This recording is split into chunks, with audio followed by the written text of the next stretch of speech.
Os informo a las familias, a los niños y niñas, que a partir de este domingo, niños y niñas de hasta 14 años podrán salir a dar paseos y a jugar en la calle una vez al día, durante 1 hora, en un entorno de 1 kilómetro como máximo alrededor de su domicilio. El horario en el que se podrá disfrutar de estos paseos será de 9 de la mañana a 9 de la noche. Y os recomendamos, eso sí, evitar las horas puntas en las que hay más gente en la vía pública para evitar posibles contagios. Los niños y niñas podrán ir acompañados en todo momento por un adulto responsable que conviva con ellos. Se permitirá la salida de un adulto, insisto, que también puede ser un hermano mayor. Podrá salir hasta con 3 niños que convivan con él o con ella. El adulto acompañante deberá estar en todo momento a una distancia que pueda controlar a los niños y niñas con los que salga a pasear.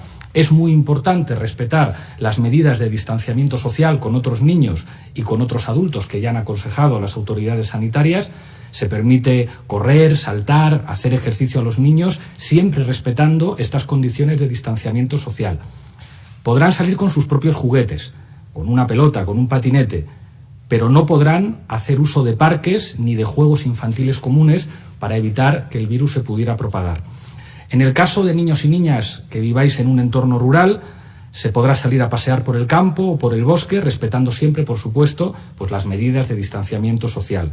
No podrán salir del hogar niños, niñas o adolescentes con fiebres o con síntomas que puedan ser compatibles con el COVID-19 o que se encuentren en cuarentena.